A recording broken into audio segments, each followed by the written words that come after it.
Hey, what's up there, YouTubers? It's me again, Brian, aka Gamer55551, and I am back with a review/thought video for this week. And this is going to be a double review as I take a look at Season 1 of Disney Plus Daredevil Born Again and Amazon Prime's Secret Level. Both shows I just finished watching this week and all. And for parents out there, it's worth pointing out that Daredevil Born Again is rated TV-MA here in the US, while Secret Level is rated TV-14 here in the US. And if there are any part of the video you wish to skip to, timestamps will be in the description of this video, assuming you watch this on YouTube and Patreon. But we'll start off first with Daredevil Born Again. Now, Daredevil has sort of an interesting history when it comes to being on like TVs or movies and all. Some of us grew up remember seeing 2003 Daredevil starring Ben Affleck.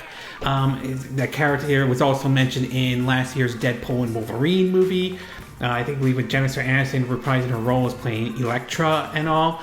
But after Disney acquired Marvel and everything like that, we started to see Daredevil pop again. I believe it was either 2014 or 2015 with the Daredevil series that ran on Netflix, though, for 2 seasons, though. This would later also follow up with basically Jessica Jones and, of course, Luke Cage, and it would also lead to the Defenders and all. But it remained to be seen if it was really part of the MCU or not, even though the first season of that did mention, the events of 2012's The Avengers to a certain degree and everything. And I mean, it was kind of similar to Marvel's Agents of S.H.I.E.L.D. that ran on ABC as well. It remained to be seen if that was tied to the MCU or not. There's been some debate back and forth whether it is or isn't. So it was sort of interesting when we started to hear that Daredevil was, in a way, started to basically make its way back into the MCU after sort of like Kevin Feige kind of got more control over these MCU characters than he did before, like in the past. And we started to see started to see Charlie Cox's Matt Murdock make an appearance again. First off in Spider-Man No Way Home, where his character basically defended Spider-Man after being accused of killing not Mobius, but basically the villain from Spider-Man Far From Home and all. He also made an appearance in one of the episodes of She-Hulk, and there were some issues how that show was going to be, especially if it was going to maintain its, like MA or like 14 rating, considering that the Daredevil on Netflix was kind of dark to a certain degree. Then we started to hear some rumblings of some changes to some of the script, to some of the writers, and to some of the directors and all. And then we started to see certain characters like Kingpin started popping up in, Hawkeye and Echo. Daredevil made one appearance in one of the episodes of Echo. I think it was like the first episode and all. And it was sort of interesting. They were kind of teasing bringing that show back. And then we eventually got basically Daredevil Born Again, which is the first season on Disney Plus, but most would view it as maybe like Daredevil Season 3 to a certain extent. Well, I did get a chance to watch all 9 episodes, and after watching all of them, I will say this is definitely one of my favorite Disney Plus shows, at least with Marvel content being on Disney Plus. I would say it's sort of up there with other ones that I thought were good, like maybe the movie Werewolf by Night, to even to some extent Falcon and Winter Soldier, to even, Moon Knight as well. So I'm going to break it down into what I liked and what I didn't like, mixed. I'm not 100% sure about. In terms of what I like, I do like the fact that the show maintains that gritty, dark look to it in a way, that TV-MA approach, and not really try to sort of dumb it down or anything like that. I think it's really good that Disney and Marvel was able to maintain that. I do wonder if some of that may have been the success of Deadpool and Wolverine, how well that did. But in either case, it's nice that was still able, still able to be maintained basically in the series and everything like that. Especially when you see Frank Castle, the Punisher, and some of the, well, let's just say, some of the lethal stuff that he does to take out some of the enemies and all. So certainly nice that it maintained that gritty and dark look. The other thing I do want to talk about is I do like the fact that we got to see basically some characters make an appearance, guest appearance in Deadpool. One is Miss Marvel's dad, who makes an appearance basically in one of the episodes and all, and you do see him mention, his daughter being Miss Marvel, which is kind of interesting indeed, considering that is more, Miss Marvel tends to be a bit more, let's just say, I would say, more family friendly than say Daredevil would ever be, but nevertheless I like that they made that connection. Also, Jack Duquesne, if I'm saying his name correctly, from the Hawkeye series, also makes an appearance in some of the episodes of Daredevil Born Again, so it's nice that we had some guest appearance with those characters. Nevertheless, really showing some of the ties with the MCU, and I wouldn't mind seeing other MCU characters make an appearance in like any future episodes of Daredevil Born Again. Maybe we'll see, maybe some from Thunderbolt might make an appearance in maybe season 2. That's a possibility, but either way, I definitely like this. Definitely like some of the guest appearance that appeared on the show. And last but not least, Charlie Cox, Daredevil, and Vincent D'Onofrio, Kingpin still holds up and all. I definitely think that he did a good job. Charlie Cox did a good job playing Matt Murdock, while Vince D'Onofrio did a really good job playing Kingpin and all. And they really knocked it out of the park with these characters and everything like that. So I think they did a really good job with those characters and all. As far as what I didn't like or mixed or not 100% sure about, I'm still not thrilled about the idea that Foggy Nelson's character, played by Elden Henson, was basically killed off in the first episode and everything like that. Now, I know there are reports saying he will appear in the second season, and I'm very curious to see how that's going to play out. I'm just not huge on the idea and all. I would have liked to see him play more of an important role in season 1, to be exact. So I will say I'm a little mixed on the idea of them killing off somewhat killing off Foggy Nelson. Overall, I would say I came away very pleased with this show. Definitely, I am very pleased to see how Disney and Marvel was able to maintain that TVMA look to it. I think that's really great, and I wouldn't mind seeing more of that on Disney Plus down the line. At its best, though, the show maintains that gritty, dark look, though. Some guest appearance I thought was pretty neat, indeed. And of course, Vincent D'Onofrio and Charlie Cox did a good job playing their characters.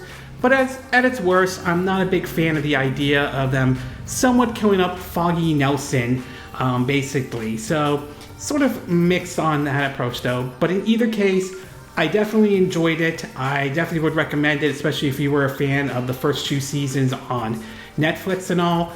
I do hope that this opens the door to the possibility of basically seeing maybe Jessica Jones and Luke Cage come back as well. I mean, we already have the Punisher in, and they're supposedly going to be doing a special on that. It would be nice to see them bring the Defenders into this one, because I feel like at the end of season 1, it feels like they're setting the stage for the Defenders to make an appearance and all. At least that's how I'm looking at it. But in either case, I definitely like this approach. I'm definitely open for more Marvel content in a TVMA style if they decide to do that. I'm not saying every Marvel character is going to be TVMA. I mean, look at Miss Marvel or Spider-Man for example, though. But I do hope this opens the door to maybe allowing more TVMA shows or TV-14 shows like what we saw with Moon Knight and Echo as an example and everything.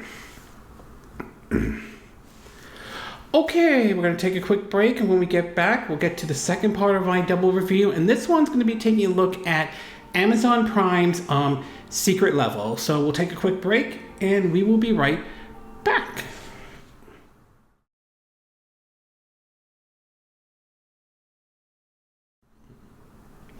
Okay, and we are back with the second part of my double review, and for this one, I'm going to be taking a look at Amazon Prime's Secret Level that I finished watching. It's worth pointing out there are 15 episodes of that, and for parents out there, as I mentioned, I may have mentioned this before, it's rated TV-14 here in the US.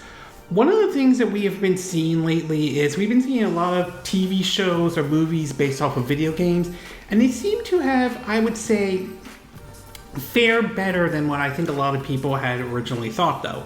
I mean, yes, there have been some shows that have gotten mixed response, like Netflix's Dragon Dogma. The Resident Evil movies have also gotten some mixed response as well. And of course, we saw what happened with Borderlands, how that bombed really bad. But at the same time, we've also seen some major successes, though. Sonic the Hedgehog has done very well at the box office. All three movies have been done very well for Paramount and Sega. The Last of Us has been a hit on HBO Max, or going back to calling it HBO Max and everything. I mean, the Super Mario Brothers movie really knocked it out at the box office as well. And of course, shows like Cyberpunk Edge Runner was also very good, to even Netflix's Castlevania series. So we have started to see some movies or TV shows based off of video games seem to be performing well. I'm not saying all of them are perfect, but we definitely have seen some successes, though. And of course, Amazon had found some success with, the first season of Fallout, which did sit very well with a lot of folks, and I'm definitely looking forward to season 2. So now we're seeing Amazon Prime do sort of another TV show based off of video games, this one under the title Secret Level, which is basically, the premiere is sort of like short stories of basically different video games and everything like that. And after watching all 15 episodes, I would say I kind of came away mixed on this one, to be exact. While I don't think the concept is bad, there's just some things about it that I just didn't think it was as good as I had hoped for. But there were some standout moments, though. So just like with Daredevil Born Again, I'm going to break it down into what I like, what I didn't like, mixed, or not 100% sure about. In terms of what I like, I will say that I do like the fact that how each of the episodes are based off of a different game every episode, though. It's not really the same game and everything like that. And it is sort of neat, and it does kind of show off like a different take on that series, to be exact, though. So I definitely thought that was a really neat approach that they took. And as far as what episodes stood out for me, I would say episode 2's of Sifu I thought was really good. The episode 8 Armor Core with Keanu Reeves voicing one of the characters, I thought that was very well done. And I also enjoyed episode 9 based off of, the Outer Worlds and everything. I thought those were really, in my view, the strongest episodes in terms of Amazon Prime's Secret Level, though. As far as what I didn't like or mixed or not 100% sure, unfortunately, a lot of these episodes aren't exactly long or anything like that compared to other shows that might be like 25 to 30 minutes. You may have some episodes that are like 19 minutes as the longest, but even some that are short, like 8 minutes. Like the Mega Man episode was like 8 minutes long, and I was a little disappointed with that because I would have liked to have seen more than what they just showed. It just came off more like a teaser trailer than an actual episode and everything. So some of these episodes are not, you could binge watch them and you could go through them probably very, very quickly and all. So for some folks might be okay with this, others may not, though.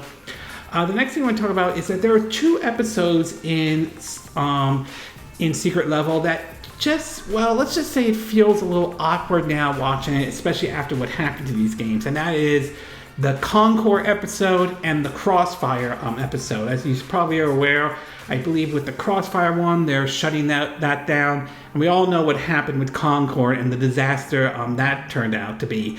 So to see the Concord and the Crossfire one still there on Secret Level, despite those games being canceled, everything like that, it just feels a little awkward. And you know what even makes it more awkward, though? The Concord episode, I feel like had they not really took this into the hero shooter or the always online multiplayer, it might have made it for an interesting and fun, single player adventure, like maybe like an action or adventure or an RPG or something like that. It's just really unfortunate and sad that we got more of a story out of Concord than you could say the Concord game itself. So it just feels a little awkward.